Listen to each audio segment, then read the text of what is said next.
그러므로 이제는 여호와를 경외하며 성실과 진정으로 그를 섬길 것이라. 너의 열조가 강 저편과 애굽에서 섬기던 신들을 제하여 버리고 여호와만 섬기라.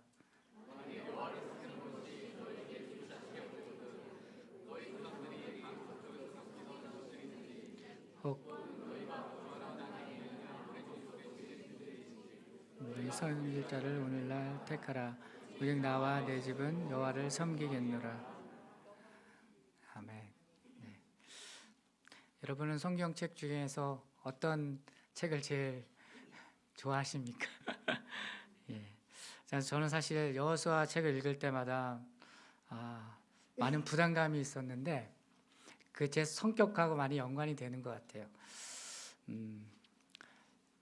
보면 강하고 담대하라 이런 말씀들 많이 나오잖아요. 근데 그 말씀이 저는 이렇게 막 위로가 되기보다는 부담이 되더라고요. 오늘도 김성환 장로님께서 담대하게 말씀을 선포하게 해달라고 기도까지 해주셨는데, 예.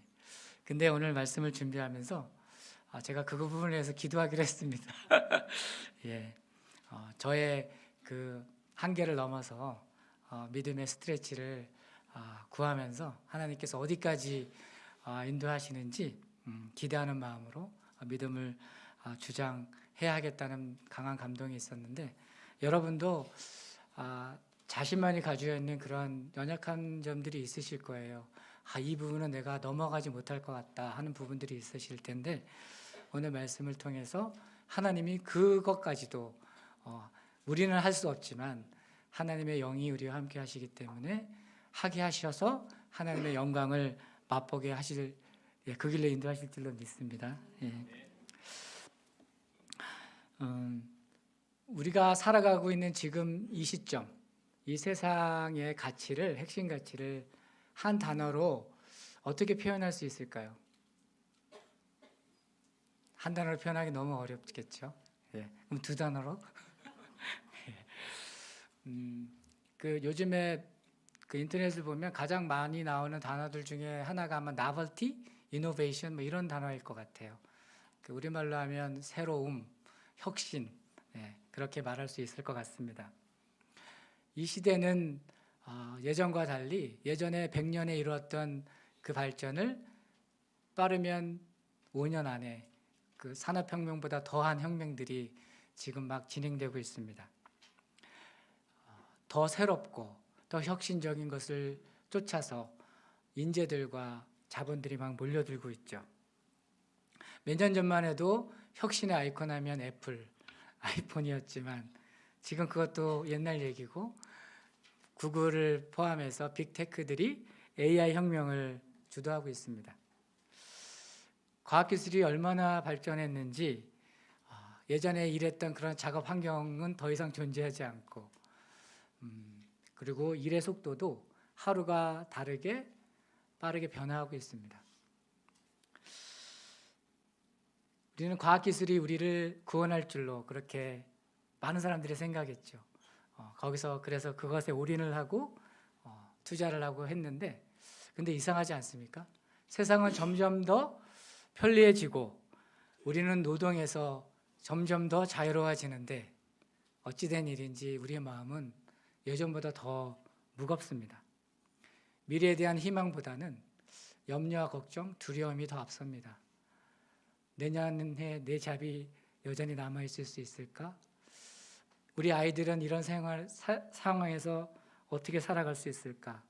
그런 걱정들이 앞섭니다. 이민자의 삶도 이런 시대 상황과 결을 같이 하는 것 같습니다.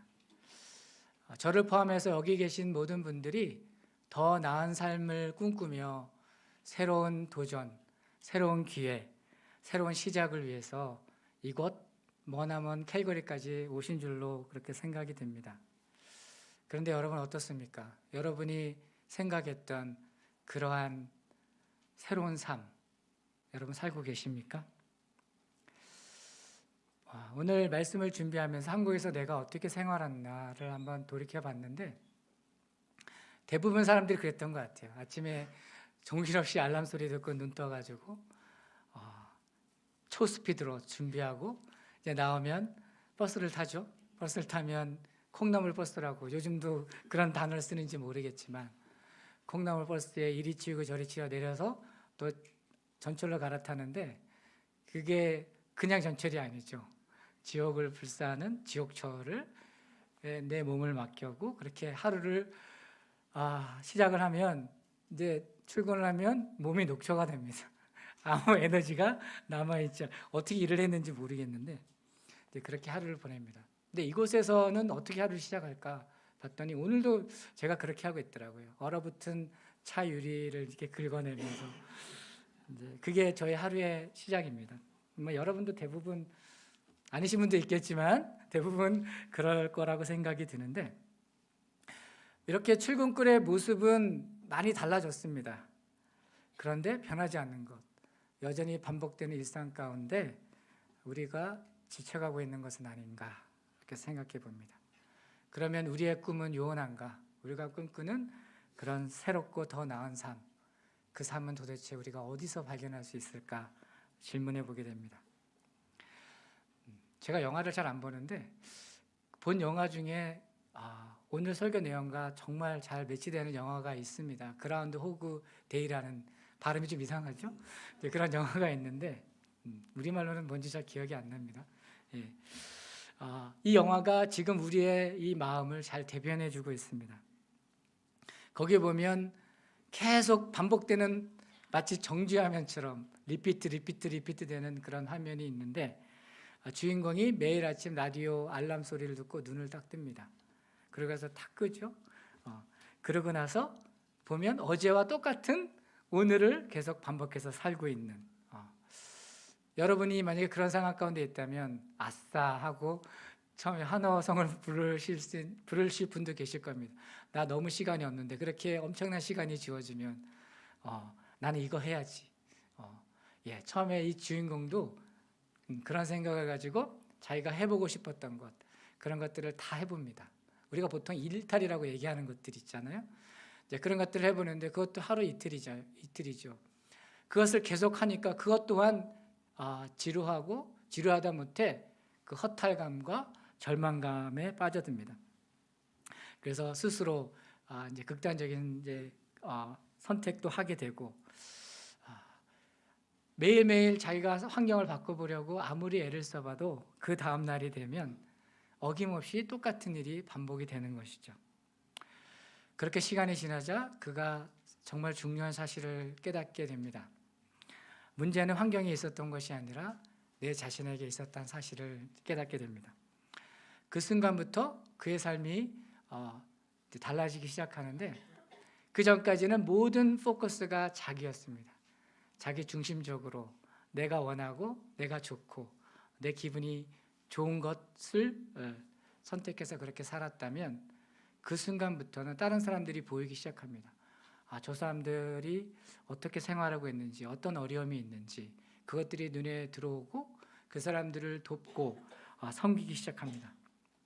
근데 그런 일들이 있자 그에게 기적이 일어납니다. 어느 날 갑자기 그가 눈을 떴는데 예전과 다른 새로운 아침을 맞이하게 되죠. 이 영화가 우리에게 주는 메시지는 저는 이렇게 해석했습니다. 우리가 새로운 인생을 사는 비결은 환경이 바뀌어서가 아니라 내가 누구를 섬기느냐 그 섬김의 대상이 바뀔 때 진정한 새로운 인생이 시작된다고 하는 것입니다.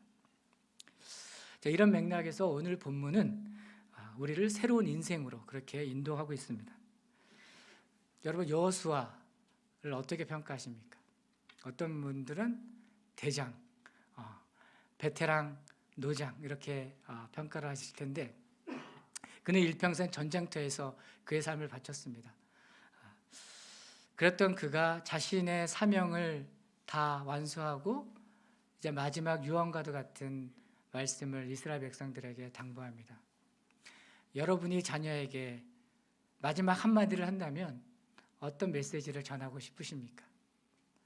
지금 뉴스를 보거나 신문을 보거나 매스미디어를 보면 온통 경제 얘기 아니면 전쟁 얘기, 안보 얘기 그런 것들로 도배를 하고 있죠. 그만큼 그런 것들이 우리 삶에 지대한 영향을 미친다는 반증입니다. 그런데 여호수아는 전쟁의 전략가고 그가 가장 잘 아는 것이 전쟁입니다. 조직 관리 이런 겁니다. 그런데 그는 그런 것에 대해서 얘기하지 않습니다. 경제 정책, 경제 문제에 대해서도 얘기하지 않습니다. 먹고 사는 현실보다 더 중요하고 근본적인 그런 우리 인생의 문제에 대해서 그가 말하고 있습니다. 그러면서 그가 무엇이라고 얘기합니까? 너희가 섬길 자를 오늘 택하라. 이게 우리 인생의 가장 중요한 질문입니다. 자, 이 말은 무엇을 뜻합니까? 너가 종기를 선택해라 이런 말입니까? 뭐 그런 뜻도 있을 수 있겠지만 더 근본적인 의미는 너의 삶의 주인을 선택하라고 하는 것입니다. 그러고 나서 여호수아가 확신에 차서 이렇게 선언합니다. 나와 내 집은 오직 여호와를 섬기리라. 동일한 선택이 이스라엘 백성들뿐만 아니라 지금 우리 앞에도 놓여져 있습니다. 오늘 우리는 누구를 섬기며 살아가고 있습니까? 내 자신과 내 욕망입니까? 세상의 가치입니까? 아니면 여호와 하나님이십니까?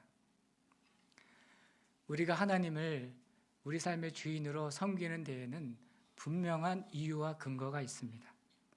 그것은 우리가 하나님께 받은 사랑이, 그 은혜가 너무나 크기 때문입니다.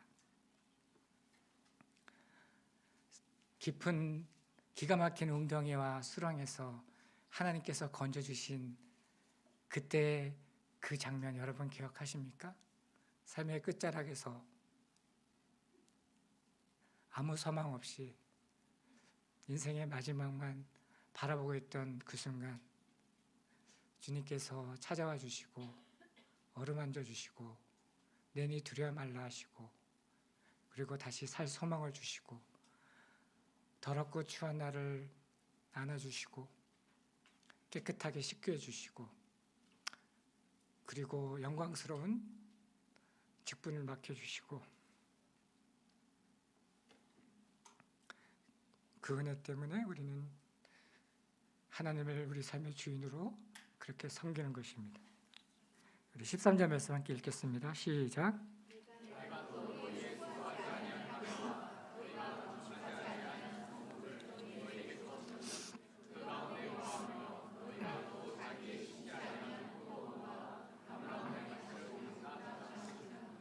네, 아멘, 아멘. 이스라엘 백성들이 마침내 가나안 땅 젖과 꿀이 흐르는 그 약속의 땅에 들어갑니다. 거기서 그 땅에서 그 땅이 주는 그 풍요로운 소출을 누리며 풍요로운 삶을 살게 되었습니다. 근데 그들이 그렇게 풍요롭게 살게 된 것이 그들의 노력 덕분입니까? 그들이 수고하고 애쓰고 그들의 능력이 있어서 그들이 그렇게 풍요한 삶을 누리게 된 것입니까? 그런 것이 아니지 않습니까? 하나님께서 그들을 보호하시고 돌보시고 전적인 하나님의 은혜 덕분입니다. 24장 1절로 13절까지는 하나님께서 이스라엘 백성들을 어떻게 돌보시고 보호하시고 가나안 땅까지 인도해 주셨는지 자세히 기록하고 있습니다. 이스라엘 백성들이 400년 동안 이집트에서 노예 생활하며 신음하고 있을 때 하나님께서 그 신음소리를 들으시고 모세와 아론을 택해서 그들을 보냈고 그들을 애굽의 종살이에서 구원하여 주셨습니다. 그러고 나서 광야의 그 40년 그 긴 세월 동안 하나님은 불기둥과 구름기둥으로 그들을 보호하시고 먹이시고 그렇게 눈동자와 같이 그들을 돌보셨습니다. 그리고 마침내 수고하지 않은 그 땅, 가나안 땅에 그들을 인도하셔서 그들로 풍성한 삶을 누리게 하셨습니다. 이 말씀을 읽으면서 우리 이민자의 삶을 돌아봅니다. 캐나다가 우리나라가 아니지 않습니까? 우리가 수고해서 이 성을, 이 도시를 세운 것도 아니지 않습니까? 여기 있는 시스템이며 모든 것이며 우리가 더한 게 얼마나 되겠습니까? 물론 여전히 힘들고 고단한 인생을 살고 있습니다. 하지만 이 이국 땅에서 우리가 머리 두고 누울 정서가 있고 끼니를 굶지 않고 이렇게 나름 깨끗한 옷을 입고 다닐 수 있는 것, 이것 하나하나가 그냥 당연한 것이 아니라 하나님의 보호하심과 특별한 은총인 줄로 믿습니다. 이렇게 우리가 하나님의 은혜를 기억하고 감사할 때 정말 우리 가운데 놀라운 기적이 일어납니다. 온 우주의 주인 되시고 만유의 주인 되시는 살아계신 하나님의 그 인재를 우리가 실제로 경험하게 됩니다. 그리고 성경에서 말씀하고 계시는 무엇 하나 부족함이 없는 하나님 나라의 평강을 우리가 누리게 됩니다. 믿으십니까? 우리 14절 말씀 함께 읽겠습니다. 시작.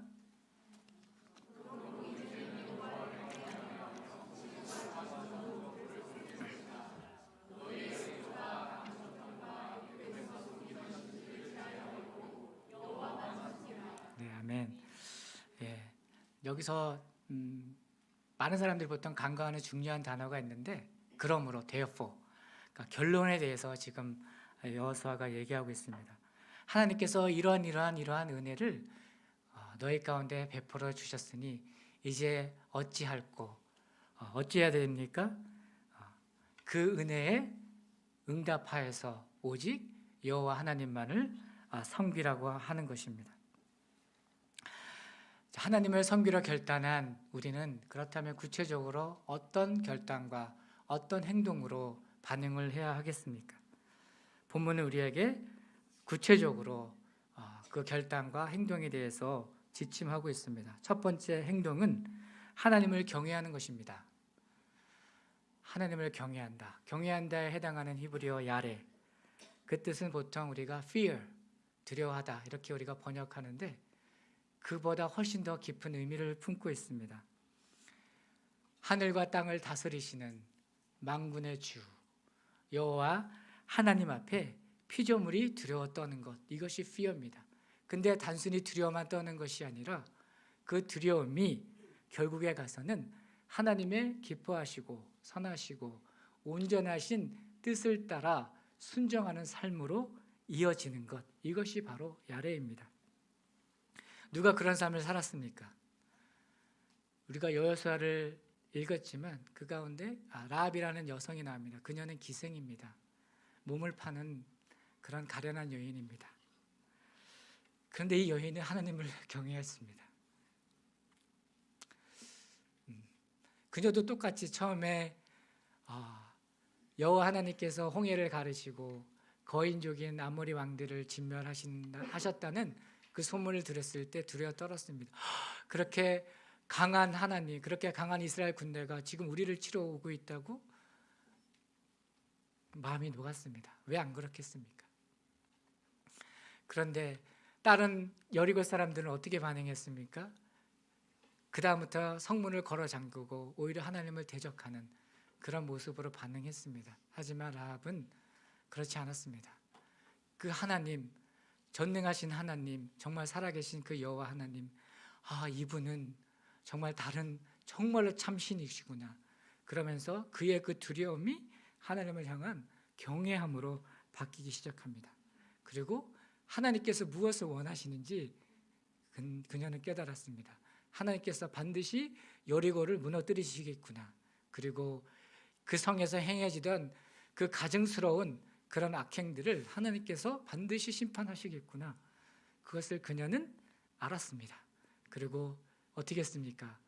하나님의 뜻에 순종해서 자기에게 하나님께서 보내신 이스라엘의 정탐꾼을 숨겨줍니다. 그녀의 이 결단은 그냥 단순한 선택이 아니었습니다. 자신의 생명이 왔다 갔다 하는, 아니 자신이 사랑하는 가족의 생명까지 왔다 갔다 하는 절대절명의 결단이었습니다. 이것이 바로 하나님을 경외하는 것입니다. 하나님을 경외하는 사람은 사람의 시선이나 세상의 압력보다 하나님을 더 두려워합니다. 그렇기 때문에 세상을 두려워하지 않는 것입니다. 그리고 하나님을 경외하는 사람의 결국은 하나님의 뜻을 알고 그 뜻에 순종하는 삶을 살게 됩니다. 하나님께서 그렇게 하나님을 경외하는 사람을 가만두시지 않습니다. 하나님은 믿음을 보인 자에게 반드시 보상하시는 하나님이십니다. 그 라합에게 은혜를 베푸십니다. 어떤 은혜를 베푸셨습니까? 여리고가 무너졌을 때 그녀와 그녀 가족 모두를 하나님께서 구원하셨습니다. 거기서 끝난 것이 아니라 하나님은 더 큰 은혜를 주셨는데, 그 후에 다윗과 예수 그리스도께서 오시는 그 족보에 그녀의 이름을 올려두셨습니다. 자신의 이름이 하나님께서 오시는 구원의 그 역사의 한가운데 그 한 페이지에 기록되어 있다는 것보다 우리에게 더 큰 영예가 또한 어디에 있겠습니까? 여러분, 하나님께 기억되는 그런 사람이 되고 싶으십니까? 그렇다면 하나님을 경외하십시오. 두 번째 행동은 우리 마음의 우상을 버리는 것입니다. 14절 후반부 함께 읽겠습니다. 시작.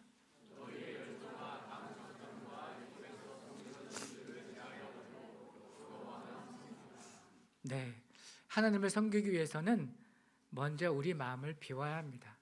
우리가 하나님 외에 붙들고 있는 그런 우상들을 청산해야 합니다. 우리 안에 어떤 우상들이 있습니까? 여호수아는 세 가지 우상에 대해서 말하고 있습니다. 그 첫 번째 우상이 메소포타미아 강 저편에 있는 신들입니다.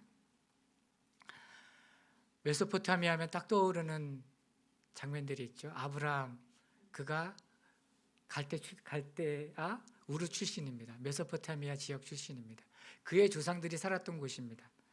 그러니까 강 저편의 신들이라고 하는 것은 아주 오래적부터, 태고적부터 대대손손 내려오는 그러한 오래된 우리 인간들의 타성과 영적인 나태함을 의미합니다.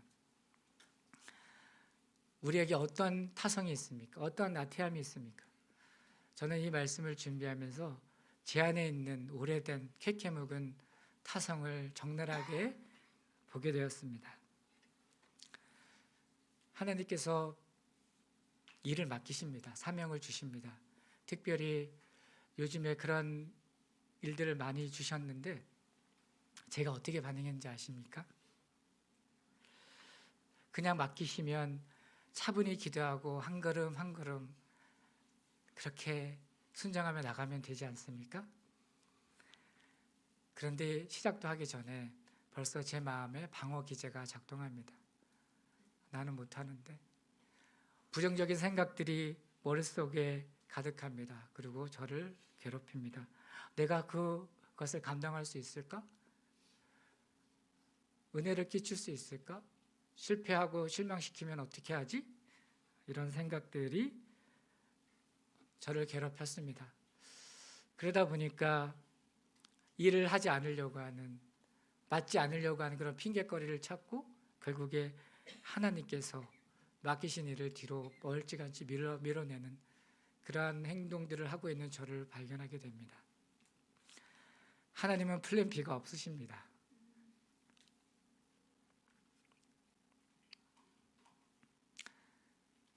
저와 여러분이 해야만 하는 플랜 A밖에 하나님은 없으시는데, 제가 제 한계를 스스로 정해놓고 여기 넘어가면 저는 못해요. 이것은 제가 감당할 수 있는 일이 아니에요. 저 너무 힘들어요. 그러면서 하나님을 제한하는 그런 불신앙적인 행동들을 하는 모습을 제가 보았습니다. 말로는 새로운 삶을 꿈꾸고 하나님의 임재를 경험하기를 원하고 하나님의 영광을 맛보기를 원한다고 고백하지만 실제로 제 반응은 그렇지 않았습니다. 내가 할 수 있는 것만, 나의 고기까지만. 하나님은 믿음의 스트레칭을 해서 우리의 지경을 넓히시고 그 넓어진 땅에 우리가 밟고 그때 경험되어지는 새로운 인생을 우리에게 주시고자 하시는데 제가 그것을 계속적으로 거부하고 밀어냈던 것입니다. 여러분은 어떻습니까? 여러분은 하나님께서 맡기실 때 아멘. 주여, 저는 제 힘으로는 도무지 감당할 수 없지만 주님께서 하라 하시면, 주님께서 맡기실 때에는 이 모든 것을 이루실 지혜와 능력도 더하실 줄로 믿습니다. 그렇게 믿고 나아가시기를 바랍니다. 네. 자, 우리가 단절해야 할 두 번째 우상은 애굽의 신들입니다. 이것은 눈에 보이는 이 세상의 것을 보이지 않는 하나님보다 더 크고 중요하게 여기는 것입니다.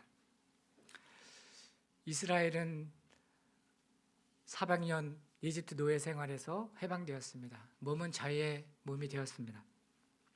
하지만 그들의 마음은 어땠을까요? 400년 동안 노예 생활을 하다 보니까 이집트 사람들의 그런 가치관, 그런 라이프 스타일, 그런 사고 방식이 몸에 젖어들었습니다. 그것이 너무나 익숙한 것입니다. 오히려 하나님의 말씀이 포린합니다. 너무나 낯섭니다. 이것은 내가 아닌 것 같습니다. 그렇게 자연스럽게 형성된 세상의 가치관들, 그런 사고방식들, 그것들이 이집트에서 구원받았다고 하루아침에 다 사라지지 않았습니다. 그래서 그 결과 어떻게 했습니까? 여전히 눈에 보이는 그러한 물질들, 그리고 시큐리티를 원하면서 거기에 집착하고, 그런 것들이 눈에 보이지 않으면 불평하고 원망하고 그런 우상에 끌려가는 삶을 살았습니다. 자, 우리도 그렇습니다. 우리가 지금 예수 그리스도를 믿어 하나님을 예배하고 있지만 예수님을 알기 전에 우리는 어떤 삶을 살았습니까?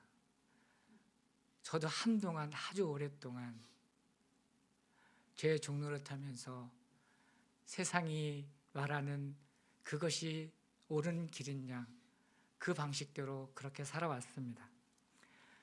큰 은혜로 예수님을 믿었다고 해서 하루아침에 제 안에 쪄들어 있던 그런 세상의 가치관과 그런 방식들이 사라지지 않았습니다. 지금도 저의 일상 가운데, 결정의 순간 가운데 그러한 세상의 가치관들이 기준이 되려고 제 안에서 막 큰 소리 치고 있습니다. 성경은 사람을 외모로 보지 말라고 그렇게 말씀합니다. 이것은 하나님의 기준입니다. 그런데 저는 사람을 외모로 봅니다. 성공하고 힘있고 명예 있고 많은 것을 가진 사람 앞에 서면 왠지 더 모르게 의지하고 싶고, 그 앞에서 비굴한 모습이 저의 모습입니다. 그런데 행색이 초라하고 연약하고 그런 사람들을 보면 겉으로는 아닌 것 같지만 제 안에는 무시하고 가볍게 여기고 그런 모습들을 보게 됩니다. 바로 이런 것이 제가 끊어내야 할 애굽의 사고방식입니다. 세 번째, 우리가 단절해야 할 우상은 아모리의 신들입니다. 이것은 미래에 대한 염려와 두려움 때문에 세상과 타협하는 것입니다. 이스라엘은 가나안 땅에 정착한 후에 어떻게 살았습니까? 잘 먹고 잘 살았습니다. 네, 그래, 거기까지는 좋은데 하나님은 우리가 행복하길 원하시고 풍성한 삶을 누리기를 원하십니다. 하나님은 우리가 가난하고 찌질하게 살기를 절대 원치 않습니다. 근데 문제는 뭐냐면 그렇게 풍성한 삶을 살다가 주변 이방 문화를 그냥 아무런 필터링 없이 그대로 받아들이고 그들과 똑같이 되었다고 하는 것에 문제가 있습니다.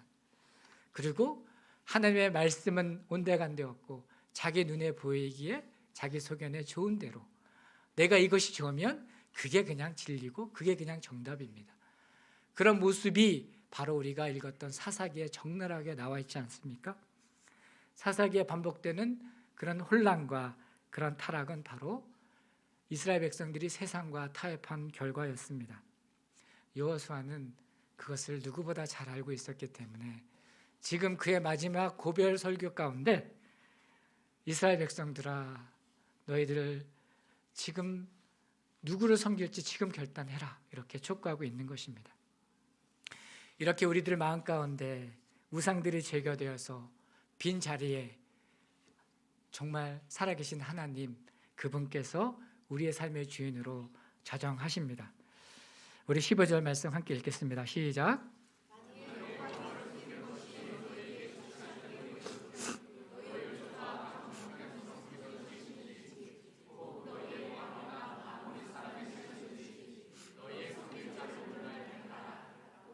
나와 내 집은 여호와를 섬기겠노라. 아멘. 네, 오늘 메시지의 핵심 구절입니다. 여기 보면 택하라는 단어가 나오는데, 이 단어는 그냥 짜장면을 먹을까 짬뽕을 먹을까, 내 그냥 선호도에 따라서 가볍게 선택하는 그 정도 수준의 택함이 아니고, 여러분 배우자를 어떻게 고르셨습니까? 이것 따지고 저것 따지고 꼼꼼히 다 확인해 보지 않습니까? 일평생 살아가는 반려자인데 당연히 그렇게 해야 합니다. 이렇듯 의식적이고 책임 있는 선택이 바로 여기서 말하는 택함, 바르입니다. 자, 누가 그런 삶을 살았습니까? 누가 여호와 하나님을 그렇게 꼼꼼히 의식적으로 책임 있게 결단하며 선택했습니까? 여리고 출신의 유명 인사들의 성경에 많이 나옵니다. 아까 기생 라합 얘기했죠. 똑같은 여리고 출신 삭개오가 그러했습니다. 그는 일평생 재물을 자신의 주인으로 삼고 살았습니다. 그러니까 얼마나 인색했겠습니까? 그의 목표는 오직 더 많은 재산을 모으는 것이었습니다. 그것이 부정적인 방법이든 무엇이든 상관하지 않았습니다.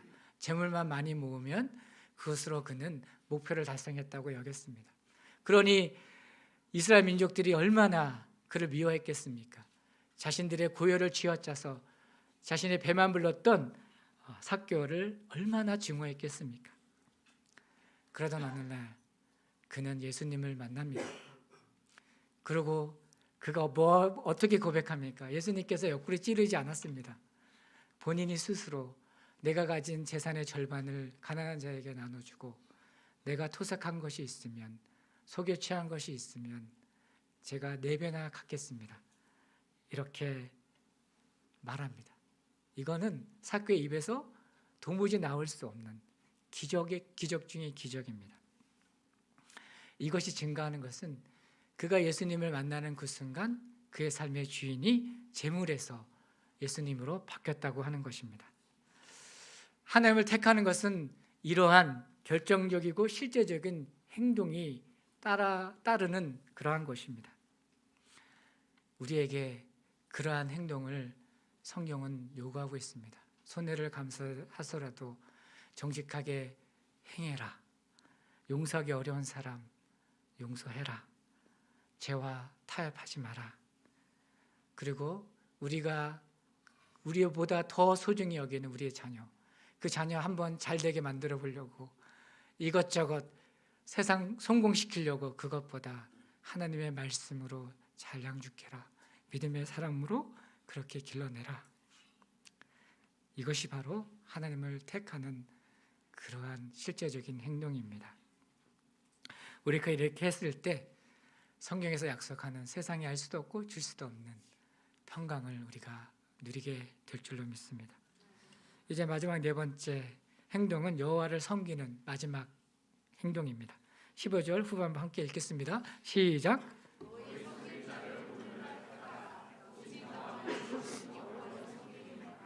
네, 아멘. 네, 여기에 섬기다. 우리의 최종적인 골, 여호와를 섬기는 것. 히브리어 아바드인데, 아바드는 보통 예배하다 이렇게 우리가 번역을 하죠. 근데 그 사전적 의미를 더 살펴보면 노동하다라는 의미가 있고 종이 되다라는 의미가 있습니다. 이스라엘 백성들은 과거 애굽에서 바로의 노예로 바로를 아바드했습니다. 그랬던 이스라엘 백성들을 하나님께서 구원하여 내셔서 하나님만 섬기는, 하나님만 주인 삼는 그러한 거룩한 백성으로 삼으셨습니다. 아바드의 본질은 무엇일까요? 그것은 자기 스스로를 낮추고 낮춰서 오직 하나님만을 주인으로 섬기는 것입니다. 그랬던 사람들이 있습니다. 여호수아를 읽다가 제가 정말 이 사람들에게 은혜를 엄청 받았습니다. 바로 기브온 족속입니다. 기브온 족속은 이스라엘과 함께 하시는 하나님에 대한 소문을 똑같이 들었습니다. 근데 그들은 어떤 선택을 했을까요? 주변의 많은 가나안 족속들은 이스라엘과 싸우는 것을 택했습니다. 왜? 내가 그래도 자존심이 있는데 뭐가 없지 뭐가 없냐 이렇게 얘기하는, 그렇게 반응을 했습니다. 하지만 기브온 족속들은 어떻게 했습니까? 변장을 해서라도 멀리 사는 그런 족속인 것처럼 변장을 해서 여호와서를 찾아와서 스스로 자신들을 낮추고 이스라엘의 종이 되겠다고 그렇게 선택했습니다. 겉으로 보면 너무나 수치스럽고 실패한 것처럼 보이지 않습니까? 아니면 죽으면 죽었지 왜 그렇게 낮춰? 이렇게 아마 생각하는 분들도 계실지 모르겠습니다. 하지만 그들의 선택은 그들에게 엄청난 유익을 줬습니다. 어떤 유익을 줬습니까? 전쟁의 심판에서 그들은 피해갔습니다. 그들의 생명을 보존할 수 있었습니다. 이것도 큰데 이거보다 더 큰 정말 은혜 중에 은혜를 그들이 받게 되었는데, 그들은 이스라엘의 종이 되면서 성막에서 나무를 패며 물 깃는 그러한 봉사를 하며 생활하게 되었습니다. 그런데 이것이요, 그 어떤 영광스러운 직분보다 더 영광스럽고 더 은혜되는 그런 직분입니다. 하나님의 임재가 있는 그 성막에 머물 수 있다는 것, 그리고 만왕에 와 계신 하나님을 섬길 수 있다는 것, 바로 그 은혜를 기브온 족속이 얻은 것입니다. 여러분, 가오가 중요하십니까? 자존심이 중요하십니까? 하나님을 섬기는 것, 생명을 보존하는 것이 이것과 비교할 수 없을 정도로 더 가치 있고 하나님은 그것을 귀히 여기십니다. 사람은 하나님을 섬기지 않으면 다른 것을 섬기는 존재입니다. 우리의 마음의 중심은 빈 상태로 남아있지 않습니다. 하나님이 없는 자리 누가 주인 노릇합니까? 숲속에 사자가 없으면 여우가 주인 노릇하듯이 하나님이 없는 우리의 마음에는 돈이나 평판이나 성공이나 아니면 자기 자신이 주인 노릇하다가 그렇게 살다가 결국 어떻게 됩니까? 영적으로 파산하게 됩니다. 여호수아는 이것을 너무나 잘 알고 있었습니다. 그래서 그는 단호하게 말합니다. 오직 나와 내 집은 여호와를 섬기겠노라. 이스라엘 백성들은 이 여호와의 선언을 듣고 그들의 마음이 뜨거워졌습니다. 그래서 어떻게 화답합니까? 네, 저희도 여호와를 섬기겠습니다. 그렇게 큰 소리로 외쳤습니다. 그런데 이게 웬일입니까? 여호수아는 그런 이스라엘 백성들에게 뭐라고 얘기합니까? 너희가 능히 여호와를 섬기지 못할 것이다. 아니, 지금까지 설교 잘해서 빌드업 잘해가지고 결심까지 잘 만들어놨는데 갑자기 찬물을 끼얹는 것도 아니고 왜 여호와 너희 스스로 여호와를 섬기지 못할 것이라 그렇게 얘기를 했을까요? 왜냐하면 이것이 바로 우리 인간들의 영적인 현 주소이기 때문입니다. 우리는 스스로 하나님을 섬길 수 있는 그런 능력이 없습니다. 그런 실력도 없고 그런 존재가 되지 못합니다.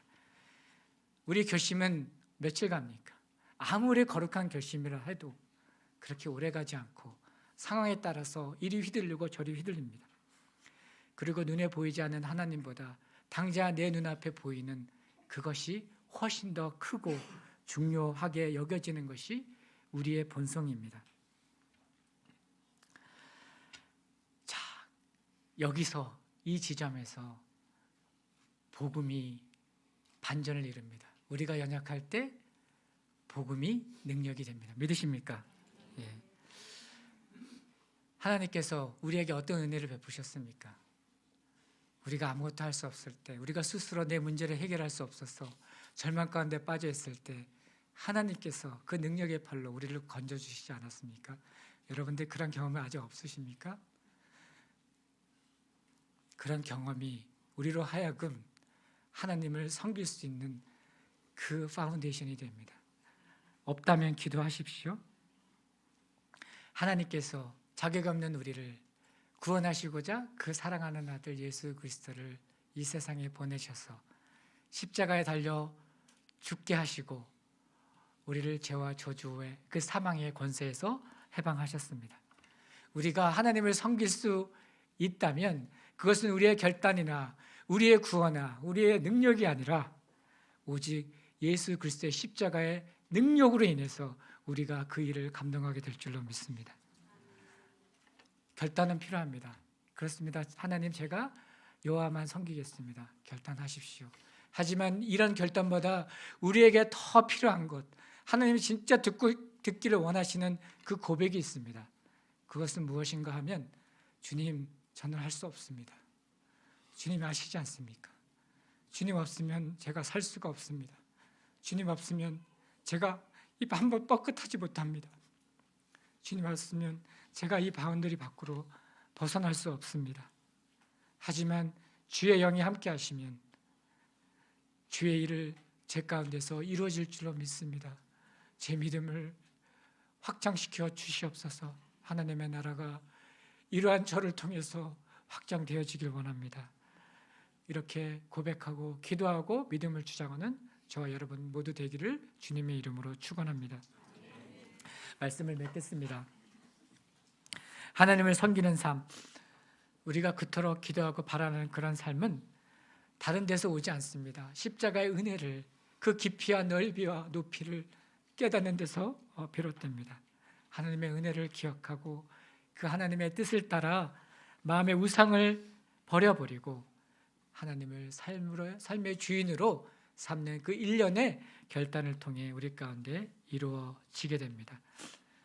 하나님을 섬기는 삶, 우리가 그렇게 되어졌을 때 공허했던 우리의 삶이 다시금 하나님의 생명으로 가득해지는, 그리고 기쁨과 만족과 하늘의 그 평강함이 우리 가운데 충만히 임하게 될 줄로 믿습니다.